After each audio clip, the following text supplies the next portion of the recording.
ನನ್ನ YouTube insta ಫ್ಯಾಮಿಲಿಗೆ good morning ಹೇಳ್ತಾ ಈ ವಿಡಿಯೋಗೆ ವೆಲ್ಕಮ್ ಮಾಡ್ತಿದ್ದೀನಿ. ನಾನು ಬೆಳಗ್ಗೆನೇ ಎದ್ದು ಟೆರೆಸ್ ಮೇಲೆ ಸೂರ್ಯನಿಗೆ ಟಾರ್ಚ್ ಹಿಡಿಯೋಣ ಅಂತ ಬಂದರೆ ಸೂರ್ಯ ನನಗೆ ಟಾರ್ಚ್ ಹಿಡಿದು ಕಣ್ಣು ಬಿಡೋಕ್ಕಾಗದೆ ಇರೋಂಗೆ ಮಾಡಿಬಿಟ್ಟ. ಸೂರ್ಯಂಗೆ ಟಾರ್ಚ್ ಹಿಡ್ದಿದ್ದು ಸಾಕು ಅಂತೇಳಿ ಮನೆಗೆ ಬಂದು ಮನೆ ಕ್ಲೀನಿಂಗ್ನೆಲ್ಲ ಫಟಾಫಟ್ ಅಂತ ಮುಗಿಸಿ ಈ ಥರ ನಾನು ಬಾಕ್ಸ್ಗಳನ್ನ ತಿರುಗಿಸೇ ಬಿಟ್ಟೆ. ಇವಾಗ ದೇವ್ರ ಫೋಟೋಗೆ ಸ್ವಲ್ಪ ತುಳಸಿ ಕಿತ್ಕೊಬರೋಣ ಅಂತೇಳಿ ನಮ್ಮ ತರ್ರಾಪುರ ಅಲಿಯಾಸ್ ರಾಜು ಅಣ್ಣ ಅವ್ರ ಮನೆಗೆ ಬಂದೆ. ಇವನ್ನ ನೋಡಿ ಇವು ಮೊಲಾನ ಇಲಿನ ಅಂತ ನನಗೆ ಕನ್ಫ್ಯೂಸ್ ಆಯಿತು.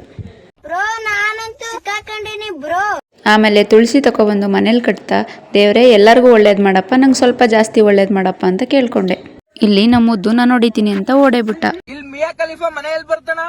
ಹಾಗೆ ಇವನು ನನ್ನ ತಮ್ಮನ ಫ್ರೆಂಡ್ ಆಕಾಶ್ ಅಂತ, ನೋಡೋದಕ್ಕೆ ಸೇಮ್ ಅನಾಥರು ಫಿಲಂ ಉಪೇಂದ್ರನ್ ತರ ಇದ್ದಾನೆ. ಲಾಸ್ಟಲ್ಲಿ ಈ ವಿಡಿಯೋನ ನಾನು ನಮ್ಮ ಶ್ರೇಯಸ್ ಮತ್ತು ಸಂಜಯ್ ಜೊತೆ ಎಂಡ್ ಮಾಡ್ತಿದ್ದೀನಿ. ಈ ವಿಡಿಯೋ ಏನಾದರೂ ನಿಮ್ಗೆ ಇಷ್ಟ ಆದರೆ ಲೈಕ್ ಮಾಡಿ, ಇನ್ನೂ ಜಾಸ್ತಿ ಇಷ್ಟ ಆದರೆ ಫಾಲೋ ಮಾಡಿ.